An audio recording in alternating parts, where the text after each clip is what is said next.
Well, good afternoon now. It's 1 minute after noon, so I can say that.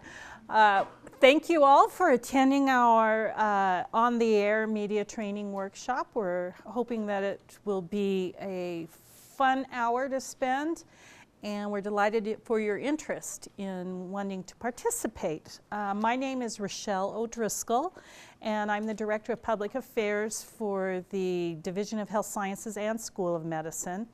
And with me today that are going to be co-presenting is Esther Chamakili and Susan Hill, and I'll let them introduce themselves when it's their turn.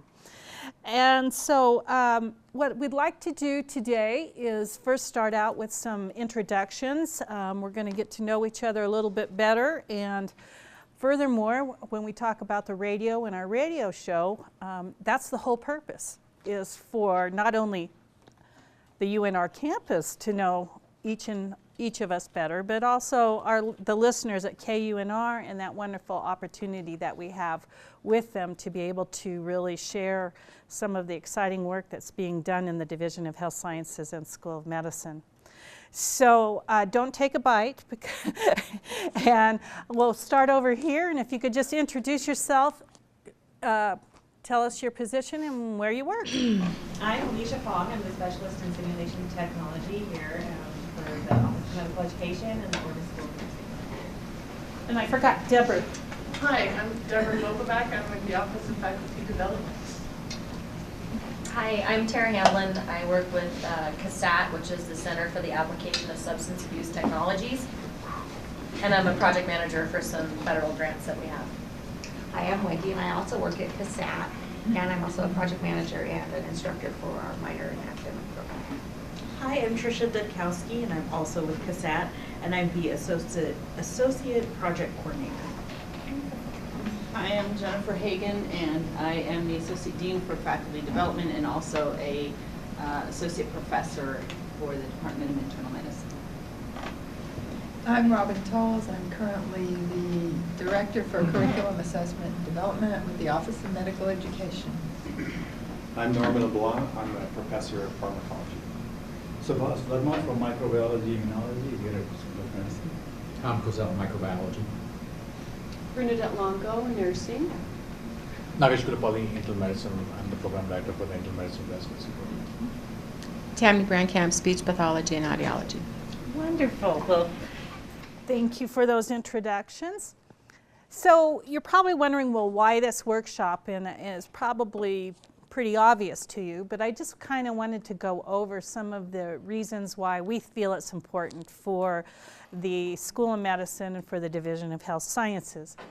First of all, we have this wonderful promotional educational opportunity with KUNR every week. So that's 52 weeks of programming. Think about that.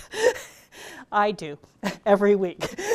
And what we want to do is they give us about 10 minutes of airtime that is free. And later on in the workshop, Susan's going to explain a little bit about media opportunities and the different types and why we want to be able to take advantage of all of them, and then also the interrelationship where one opportunity can lead to another opportunity, et cetera. So it's really spreading the good work that you do and also giving back to our community by providing, education, information, all of those things that we think will be of interest to the community.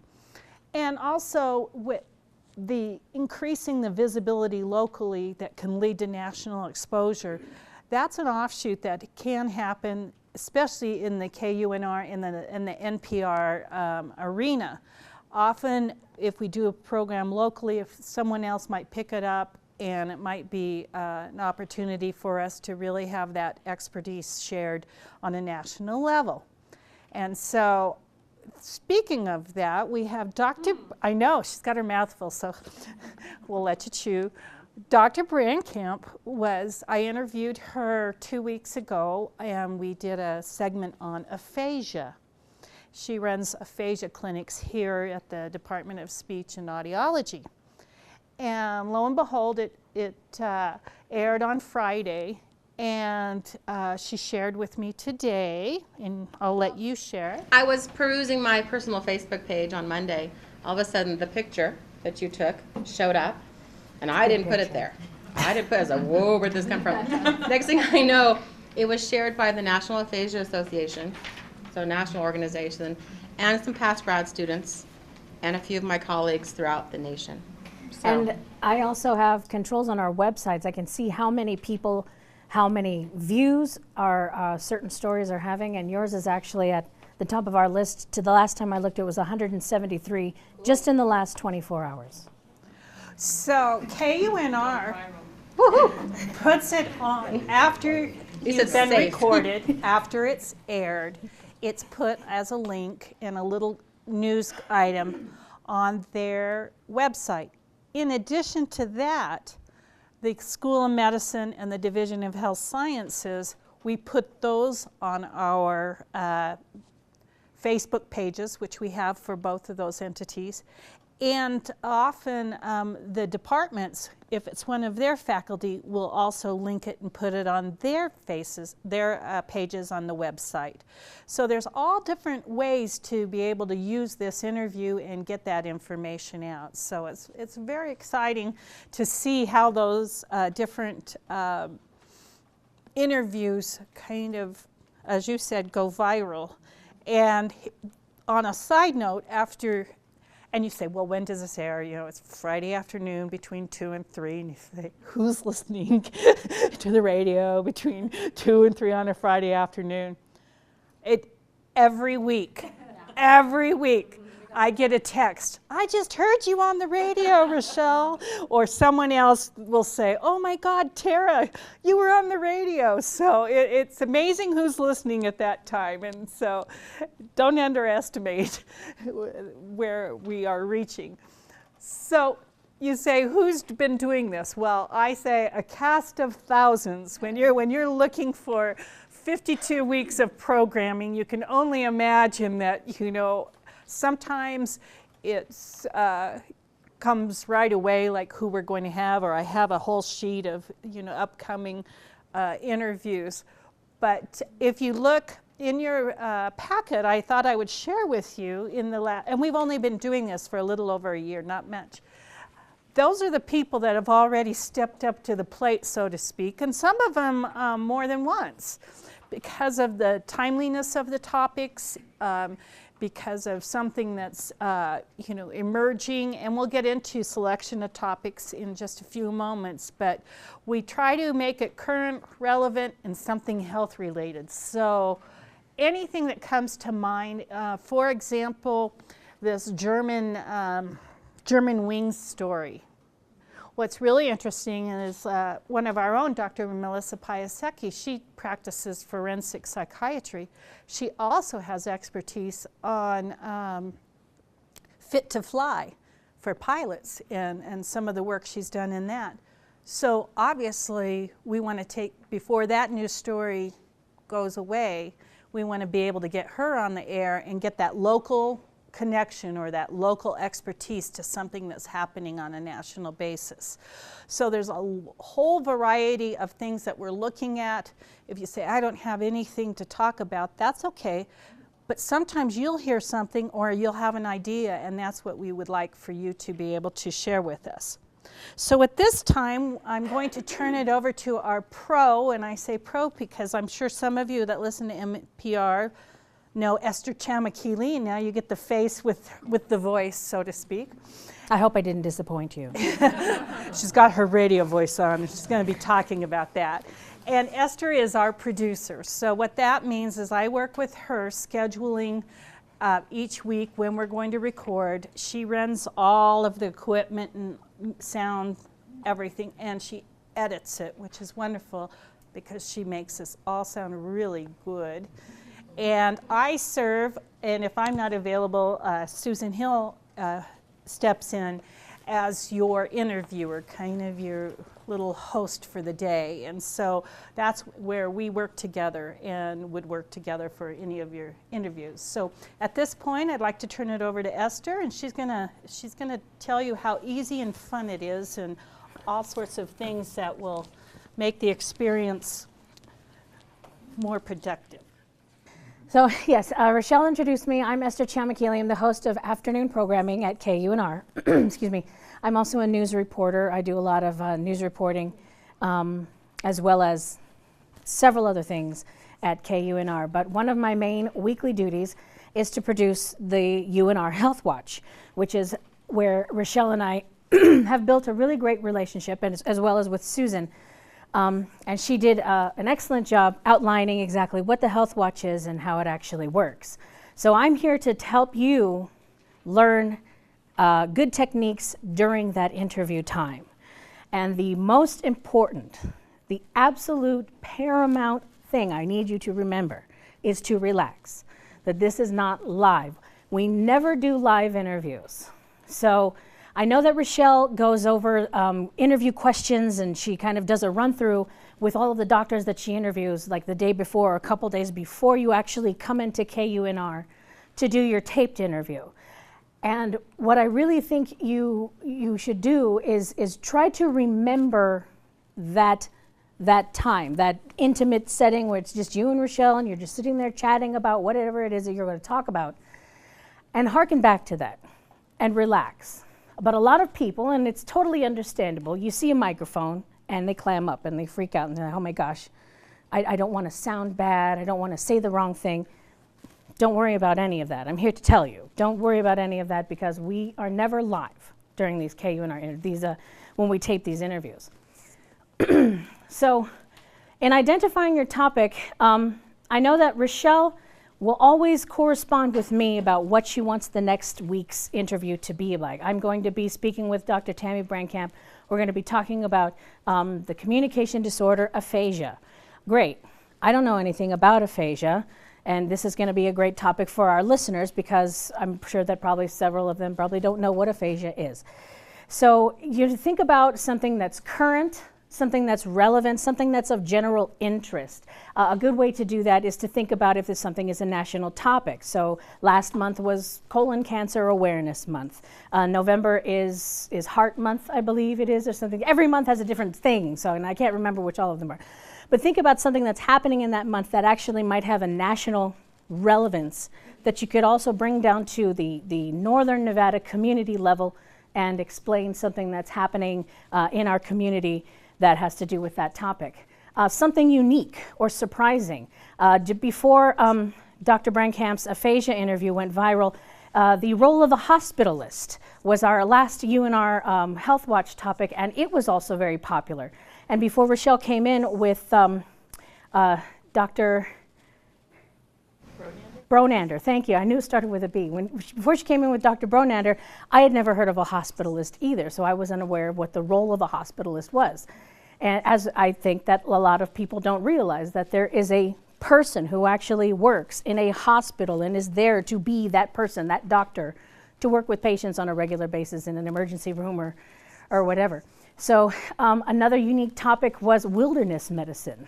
Who knew that there was such a thing as wilderness medicine when you're out and about? We have a lot of outdoorsy people. We're a very outdoorsy community in Northern Nevada. Wilderness medicine. People like to hear, what can I do to stay safe, or if something happens and when I'm out hiking, if I get injured, what can I do to help myself or to keep myself from getting injured? Did I push something? Sorry. Now you know the future. Dispelling myths and misconceptions. If you, I can't really think of anything at this point. Well, but the measles outbreak was Yes. something that was really hot, and we just want to get good, accurate information out there. We know that there's a lot of the anti-vaccine people, and they're not sure if they're safe or not. And we try not to take a side, it's just putting accurate, honest information out there for the public to hear.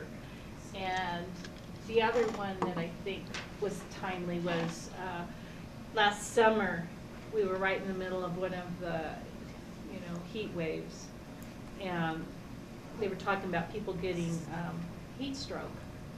Well, that's a very timely one to do. Well, what is it? How do I know if I have it? All those types of different conditions that seem obvious, but they're relevant at the time. So those are the types of things that we're looking for. Right. And then likewise with new research or publications, if you're working on something that's new research in your field, in your study, then that's definitely something that we would discuss on the Health Watch. Upcoming events, there was the Upstream Medicare, or healthcare, excuse me, the Upstream Healthcare event a couple of weeks ago or last month that I thought was really fascinating. And one of the ways to kind of help people understand what upstream healthcare was the doctor who actually ran the event told a story about where this term upstream came from. And when she told that story, I said, that is fascinating. And that is really what is going to hook the listeners. So you have to think about something that's going to get someone, when they hear it, is going to spark their interest. And they're going to go, I want to learn more, I want to know more. And they're going to continue listening to you as you speak and give them information. So we're going to move on to a brainstorming exercise that Rochelle has put together. I believe you have in your packets some paper, and if you have a pen, go ahead and get that out. And so what I'd like for you to do now is just kind of, you've been thinking, and let's go back to the criteria again, some of the things. See if you can identify one or two topics that, first of all, you would feel comfortable speaking about, that is your expertise, that you would like to go possibly on the air with. But the other part of that is we all have colleagues. We all know in our different departments what's going on or new things that are happening. Think of something else. It may not necessarily, just because you throw out the idea doesn't mean you have to do it. It's who else can do it? What are some other, I'm just trying to get us to brainstorm a few ideas for topics for the future. So I'll give you just a minute or so to be thinking about that, and then we'll do a little bit of sharing for that, and we'll write it on the board.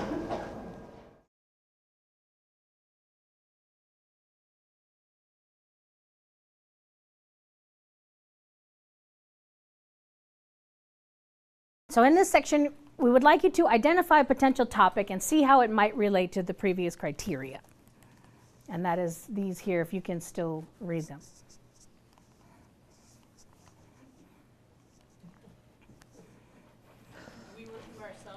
Working by yourselves, and then I'm just going to ask, and we're going to just build a list on topics. Because I think it's interesting to hear where everybody's at and kind of what we're generating right now.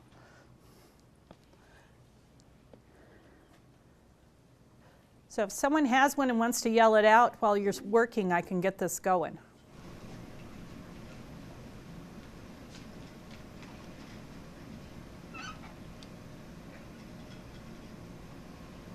I could talk about one of our contracts that we have with the state. So we're trying to bridge the gap of employment. So it's unemployed, dislocated workers, but putting them into the healthcare field. Oh, great.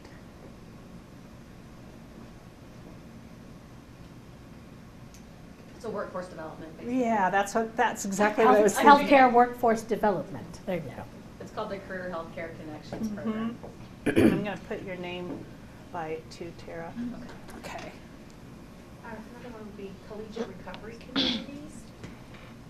For example, we have an organization here on campus called NRAP, and it's for students and folks part of in our community, mainly students, so yeah, to do sober activities, that kind of thing.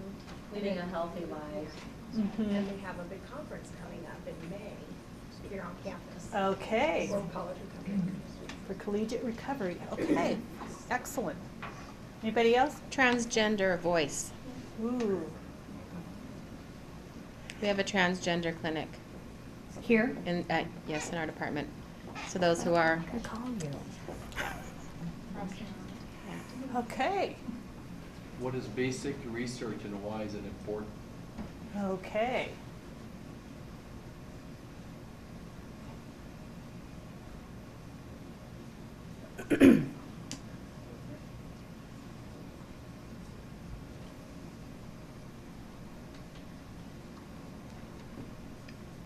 LeBlanc. LeBlanc.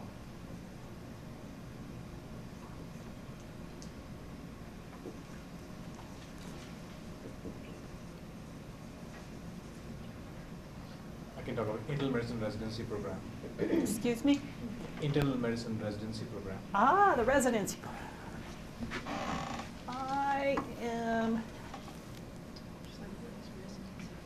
We just had Dr. Schwank this week giving the medical school update and all the GME and all that stuff, because we find that as a whole, the general public doesn't understand how medical education works. The first 4 years, the GME and all of that stuff. So that would be very timely. Thanks. Anybody else? Robin? Why do we need goals for learning, for teaching, for life? Oh.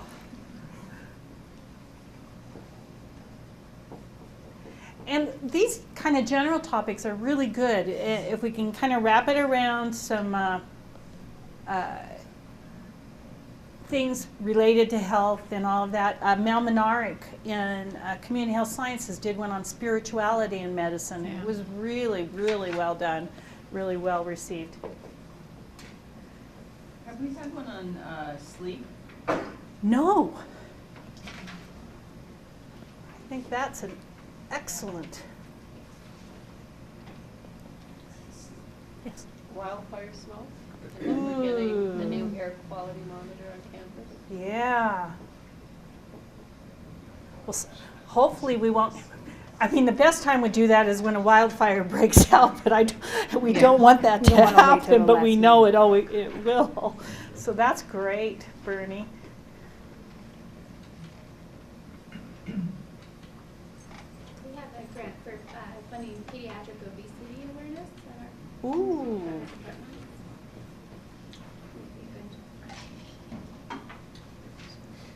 I'm glad you're writing. Well, I'm writing crooked just because I'm. But my writing is Oh. atrocious. Awareness, is that? Yeah, pediatric obesity awareness. Oh, I like that. That's Stephanie. Also recycling across Nevada. Ooh. Just as we just did a survey on that. Ooh. Environmental health committee.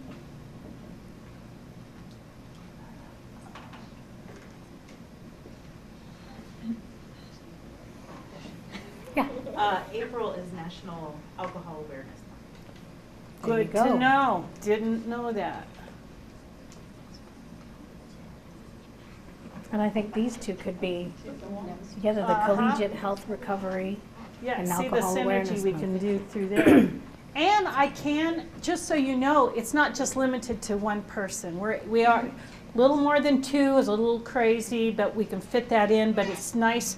We social work partnered with someone they were working with at the state level on child behavioral services or something like that. And so then we had the expert in the state combined with our faculty person in that department. So be thinking about that, especially if you'd like guest speakers coming in and they happen to have some time. If I know in advance, we can work together and we can have that national person interviewed and saying they're coming on campus. And that's always interesting too, and especially if you want the public to come. So just realize though, and we've found this out before, it doesn't air till Friday. So if we have someone coming in and they're speaking on Tuesday, and that's the only day we can interview them, we can't really talk about the event. Yeah. We have to just talk about the subject. So there's certain things there. Well, Has anyone talked about medical marijuana? no, but I wish I knew somebody that could talk about medical marijuana. That's a People in that subject. Yeah. So I think we're lined up for health watches for the rest of the year, actually. Thank you. Antibiotic resistance. There's a new White House initiative. Oh, another good one.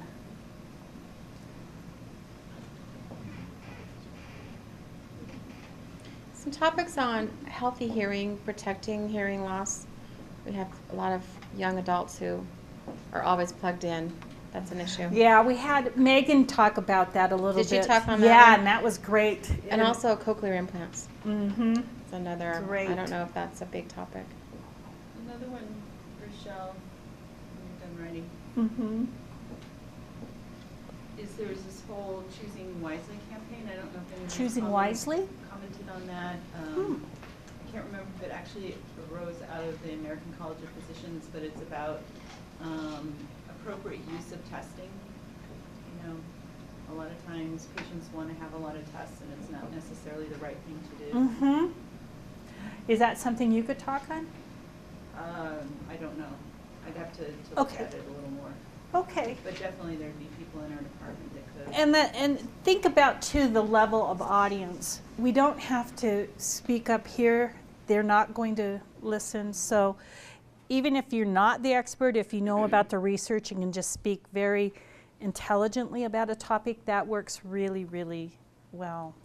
So this is a wonderful list. I'm going to do that. If you have others, if you want to write those down and then turn those into me before you leave, that would be great. So we're going to move on. Yeah, so these are all fantastic topics, and what I think, because I'm not exactly sure how the process works on this end. I only know when Rochelle contacts me. But what I think it happens is if maybe you have an idea, you have a subject, a topic that you'd like to talk about, you know, relevant to what's happening in your research, in your work, in your department, that's when you contact Rochelle and say, hey, I have this, you know, there's this thing going on.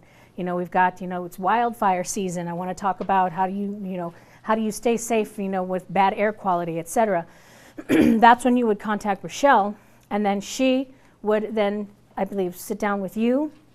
And that's when where you to cue it in, you Right. know. So and it's based on your availability and what we already have in the lineup. So like I said, 52 weeks. There's room for everyone. Yes, we'll be contacting all of you about these. And that's when I believe Rochelle will contact you, and that's when you start to formulate your questions.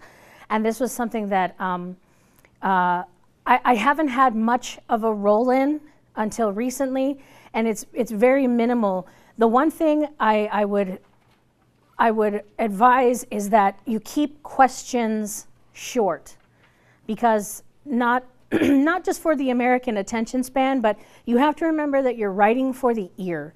You're writing for people who are listening to you, and that's a little more difficult for people to comprehend, especially if they're driving around in their car, or if they're listening at work, or if they're listening somewhere where there's lots of other things happening. You don't want them to miss something important. So keep questions brief, to the point. So there's an event this weekend, Upstream Healthcare. What is that? What is Upstream Healthcare? Dr. Brandkamp, you are, you know, a speech pathologist, and you're here to talk about aphasia. Tell us what's aphasia exactly? Something very simple like that, just to launch into the conversation. From there, you can start to go into the more details about how aphasia affects, you know, the community, our community as a whole, or the nation, or if there's, you know, if it's National Alcohol Awareness Month. How that, you know, that's a national thing, but how it affects our community here is we have this collegiate recovery program. So that's the micro to macro. Of course, what is this? What is aphasia? What is upstream healthcare? What is wilderness medicine? What's a hospitalist? Those are very simple things that can be explained, and in that question right there is as simple as you need it. It doesn't need to be anything long or formulaic. Why is it important? Why is aphasia important for people? Why should we learn about this topic? We know why you care about it. Why should everyone else? How does this affect me? And that's when one of the rules they teach us in radio, and most of the time if you actually really listen to an on-air announcer in KUNR or an NPR, they never address the audience as a whole. It's always you, because I'm talking to you. I can't see you, but when you're listening, I'm speaking directly to you. So when you're doing these interviews, think about having a conversation with just one person. And you may be speaking to Rochelle, who you've rehearsed this interview with already, but imagine you're speaking to someone completely different. And when you're talking about your topic, think as if you're talking to one person and you're trying to explain to them, this is why this is important. This is why you should care about this. give us some examples. Give an example of what a hospitalist is. Give us an example of wilderness medicine. A great way to do this is anecdotes and interesting stories. In the wilderness medicine interview, I remember Dr. Fiore started to tell a story about how he was on a camping trip, and he was with a group of people, and there was a young boy with them who fell really ill. And he started to tell the story, and then he moves on, and he doesn't tell us what happened to the little boy. Why was the little boy sick? So at the end of the interview, I kind of came back to it and I said, can you tell us what happened to the little boy? Because now we're all curious. So, and we left it just like that. So I had Rochelle ask that question. That was the last question. So you have this story in the middle of the interview, but I'm not going to tell you what happened. I want you to keep listening. You're going to have to wait. And they did, and people waited. And then at the end of the interview, Rochelle goes, okay, well, and just, out of curiosity, what did happen to that little boy? What was wrong with him? He had appendicitis, because you're wanting to know. They got him to the hospital, and he lived. So that's what happened. Right, and so that's a hook. So always be thinking about anecdotes, something that the listener is going to find really interesting, and also that will keep them listening. If there's current research being done in your field, that's always definitely something worth talking about and discussing. There's new research being done on cochlear implants. People should know about that. Also, what advice do you have for people who are listening to this right now? So you're the expert in this field. You're the expert on alcoholism. What advice can you give to a listener right now who might be dealing with this issue, or who has a family member who's dealing with this issue? What advice do you have to them? Yeah, the research one is really sometimes the one I struggle the most with, because we have some really specific and great research being done on our campus. And it's how do I break that down so that the community would be interested, and how does that affect them? So I'm going to ask those very simple questions. So you did this research. Is this a new breakthrough? What does this mean? How is it going to be used? And also, wow, what's the next step? Is there further research that's going to be done? And it can be everything from the real hard sciences. I had Dr. Yan talk about his fertility, male infertility, and all of the things and the breakthroughs he's had. We've had Dr. Acoin talk about, obviously, the diagnostic tests. And then we have some of the social sciences. We had a brand new faculty in the School of Community Health Sciences talk about this study that was really it was just fun and interesting, that conservatives die sooner than liberals. And so you can imagine, and it's like, well, how did you find this out? And then they talked about their methodology, but we had to break it down so that it was interesting and some of the things that they looked at. And then finally, where can our listeners get more information? So you've had this conversation with Rochelle, and you've provided all this information, but it's fleeting, especially when you hear it. So always give, the phone number to our clinic on campus is this. You can find more information at this website or that website. Those are always good supplemental resources to add at the end of the conversation.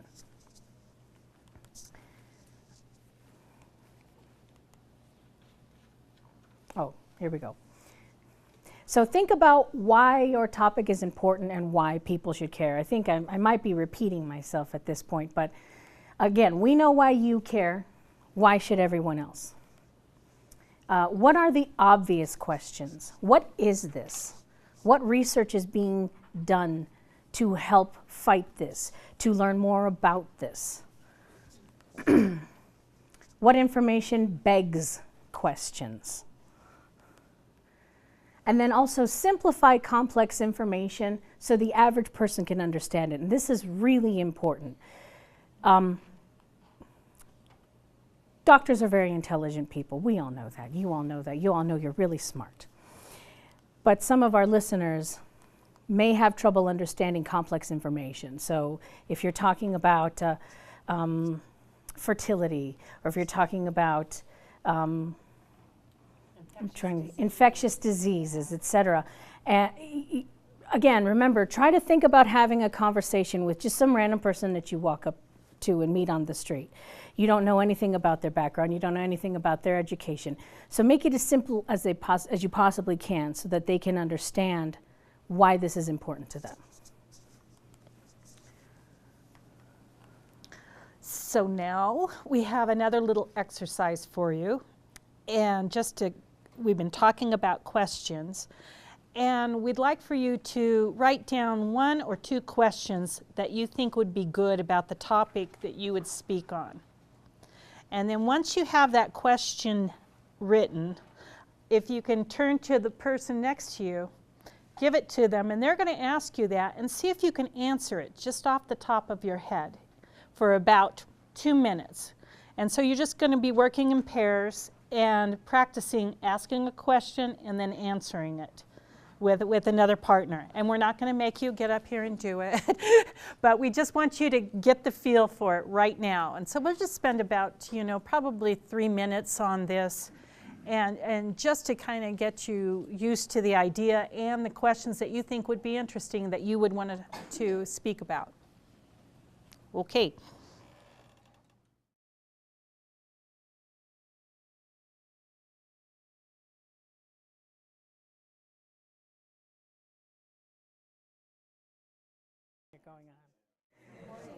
Okay, everyone, so you notice the conversations that you're having with each other right now, how relaxed they are, how conversational, how intimate, how personal. It's just you talking to a colleague, talking to a friend, trying to tell each other a little bit about what you do on a daily basis in your life, what your research is, what you're working on.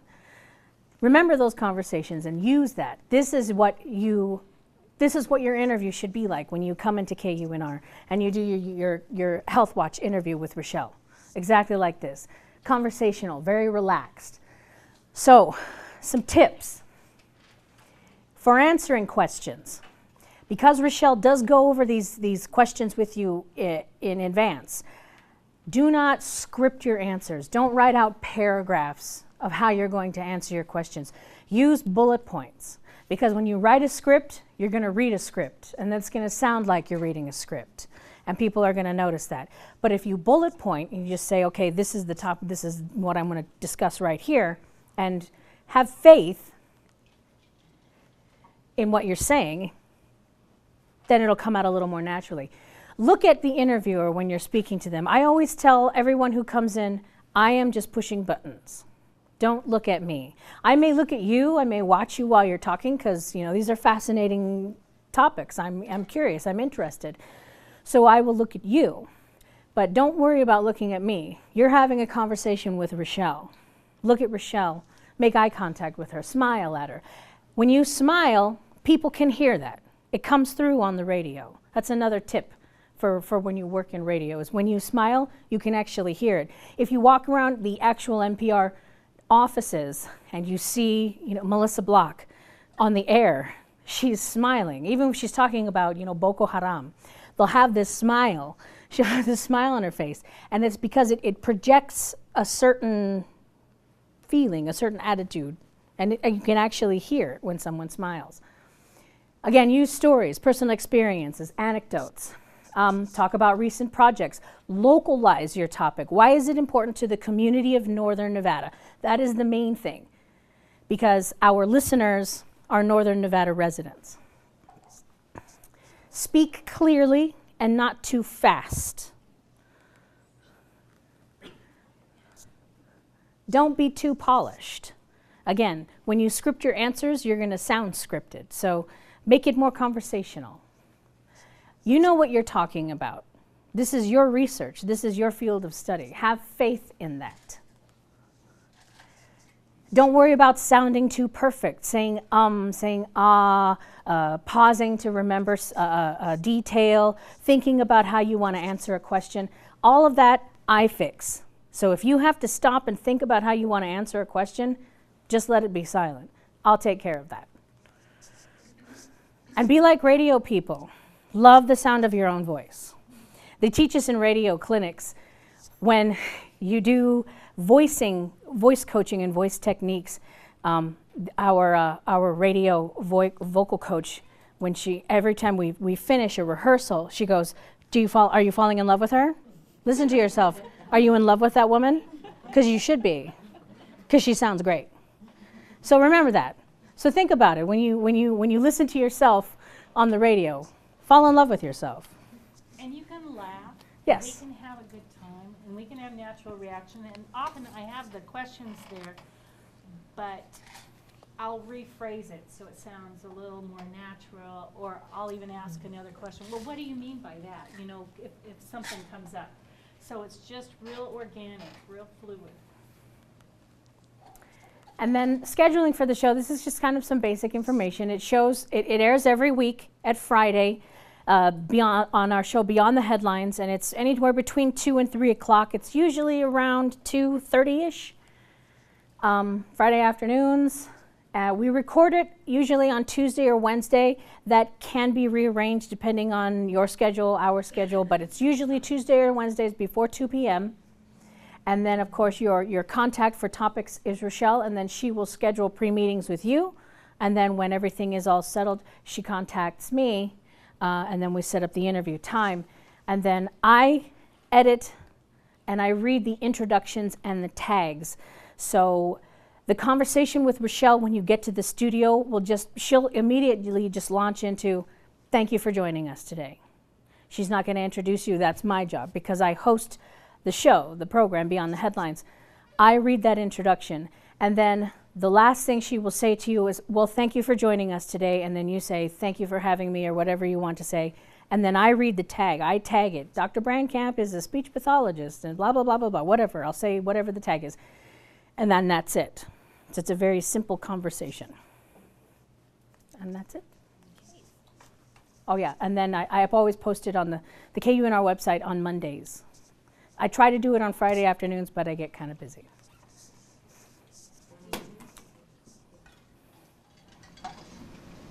So KUNR has its own Facebook page? Yes, Reno Public Radio. Or KUNR.org. Type that in your Google. It'll take me.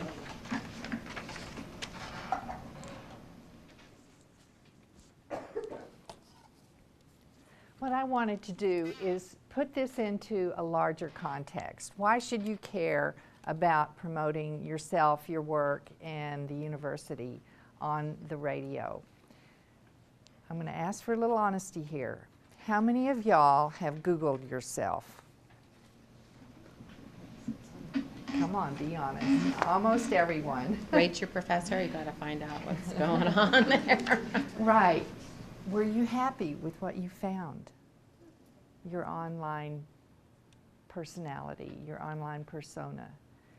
If you were happy, wonderful. If you would like to add more good about yourself, wonderful. This is how you do it. We're going to talk about some of the avenues available to you.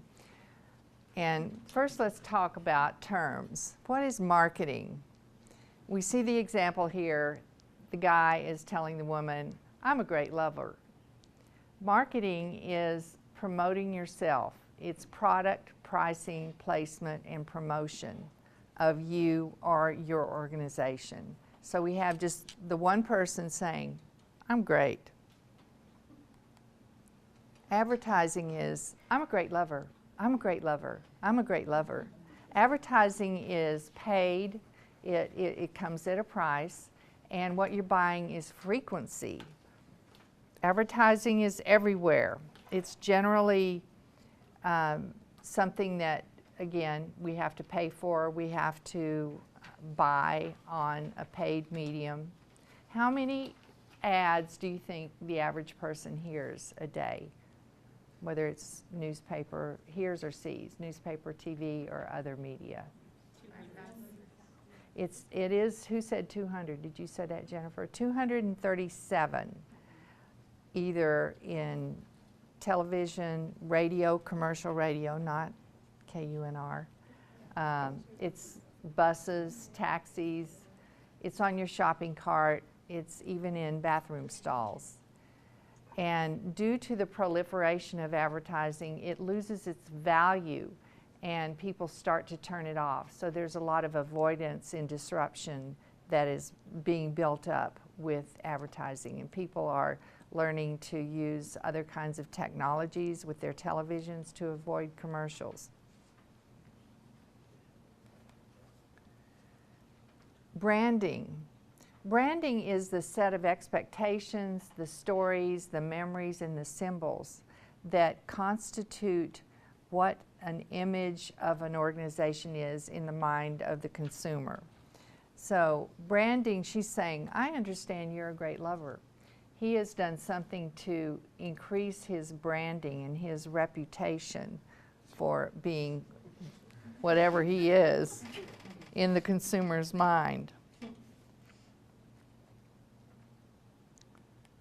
Finally, public relations. Trust me, he's a great lover. What do you think has the most credibility? The person saying, I'm great, I'm a great doctor, I'm a great instructor, I'm a great marketing person, or someone saying, they are great at what they do. It's that third-party endorsement, that reputation that comes with the power of someone else spreading the reputation. So public relations is defined as the alignment of your business values with those of your customer. And generally we call these earned transactions. You don't find public relations for free, you earn it. You have to work for public relations. According to the Public Relations Society of America, PR is the strategic communication process that builds mutually beneficial relationships between an organization or a person and their target public. Another thing that we say in PR is advertising is what you pay for, PR is what you pray for. Because it has up to 9 times the value of the same paid transaction. Al and Laura Reese, who wrote The Fall of Advertising and the Rise of PR, say PR builds brands, marketing and advertising sustain them. So you use public relations often at the beginning of a campaign to build credibility, and then later on, once you are Apple, once you are Microsoft, once you are Walmart, you need advertising to sustain the brand. And as I said before, the multiplier effect, PR is estimated anywhere from 6 to 9 times more powerful in the same paid media. We've got a couple of examples of the different earned media. There are 3 different kinds. We have print, broadcast, and then online is the fastest growing segment of earned media. Print, I just have an example up there. John Packham has a column, a regular column with the Reno Gazette-Journal. How many of y'all have seen that? So he is building the brand of the university by being in the Gazette-Journal on a regular basis. So Rochelle, let's go ahead and play the, the university researcher developing rapid Ebola test. This is Dr. David Aucoin, and he is interviewed on KRNV about a new test that's being developed in labs here at the university. And you'll see he does a great job with identifying himself with the interviewer, so she gets it right. Trusted brands at unbeatable prices. Locally owned, Bargains and Deals offers brand name products below retail value. Boxes are tight and inventory changes daily, so if you see it, buy it today. Bargains and Deals, 125 West Plum Lane in Reno. Well, about 25,000 cases of Ebola have been reported worldwide in this most recent outbreak. The disease, of course, is highly contagious, and current tests can take hours or even days to confirm.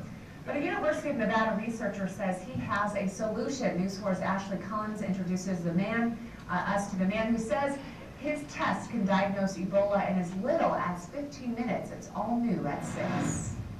Usually what happens is some fever of unknown origin, so you don't know whether it's a virus like Ebola or something like the flu. During an Ebola outbreak, time is vital, and Dr. David Aucoin says current tests can take from 6 hours to several days. But his team at the University of Nevada School of Medicine has developed a test that takes just about 15 minutes. So if someone comes in presenting with symptoms like this, it's just, You see the visual University of Nevada School of Let's just quickly tell Medicine. whether or not this person has Ebola. Just like with home pregnancy tests, if you test too early, it could be falsely negative. But Aucoin says the chances of a false positive result are slim. If it's positive, you pretty much know the person has Ebola. If it's negative, it could be a situation where So you can see it goes on for a bit. That is very, very powerful branding right there.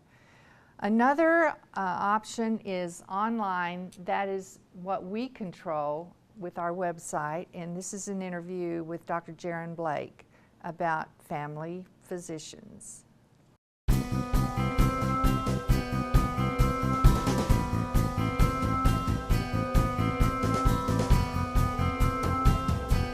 At the University of Nevada Family Medicine Center, there are a number of different types of doctors who are there. We have our faculty attendings who work there, we have our resident physicians, and we also have a number of medical students who are in training there as well.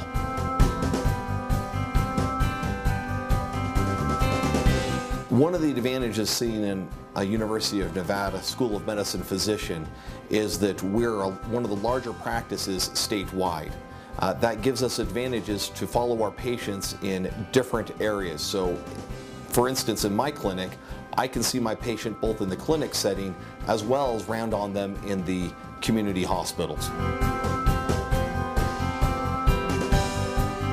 Another role that a family physician can play in the overall well-being of a patient is that of coordinating their care with their many specialists that they might need to be seen by.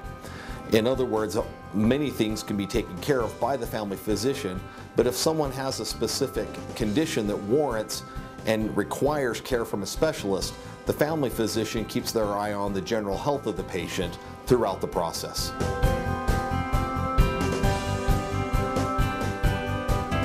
A resident physician is a doctor who's completed medical school, but they have elected to go on and get advanced training in this area of specialty.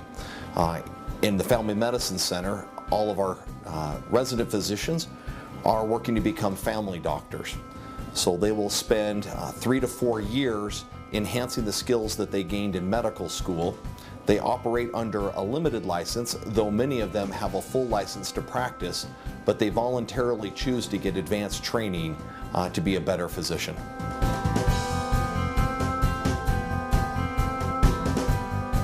At the School of Medicine, our residency clinics provide patients with a great experience. They get the resident who will work up the case initially and develop a common bond and a strong following that you would expect in a primary care environment. Yet one advantage is that every one of these cases is reviewed or precepted by one of our experienced faculty members. So in a sense, they get 2 visits out of 1. The collective wisdom of the faculty and the personal touch of a resident.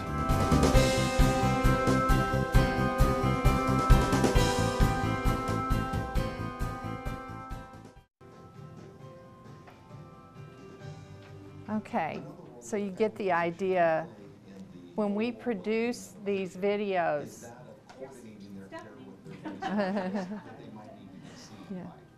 In other words, many things can be taken care of by the family physician. we can put on the full screen of what the question is, what the topic they're talking about.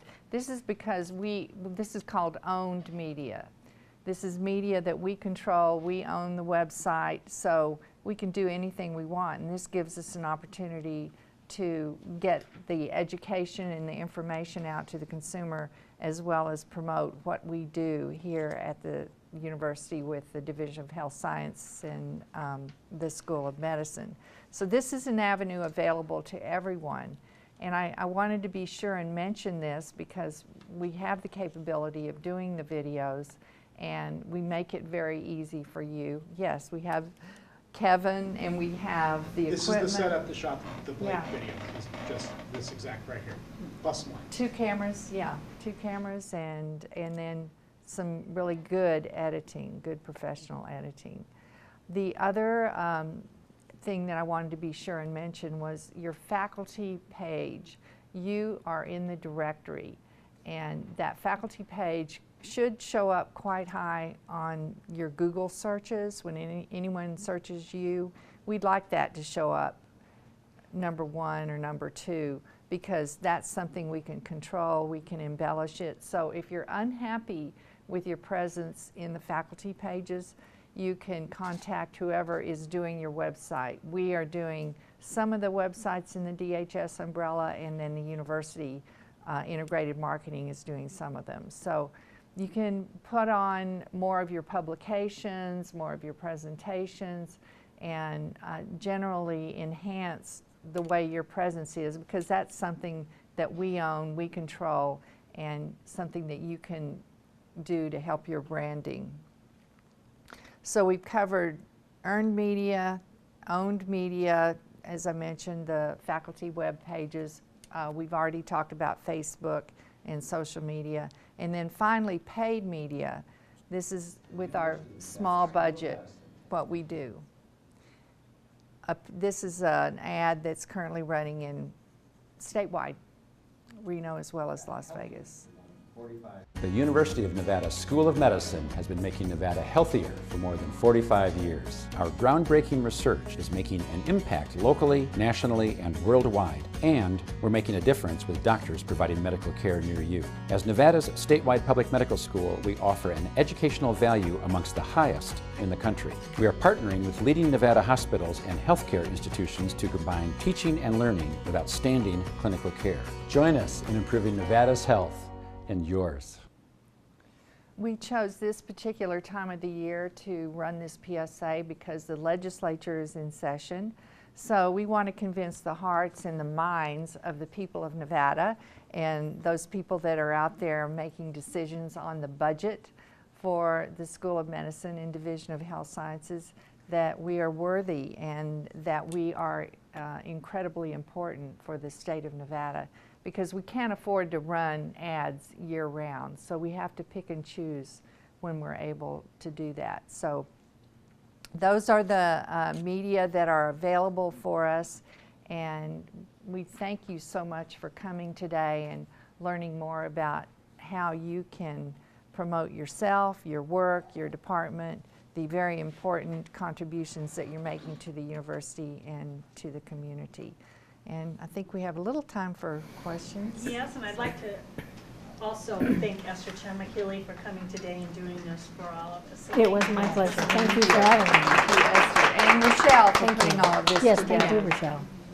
And also faculty development. Yes, for your Deborah. support. Excellent. Thank you, Deborah. You're welcome. Any questions? If not, I'll see you on the radio. On the air, I should say.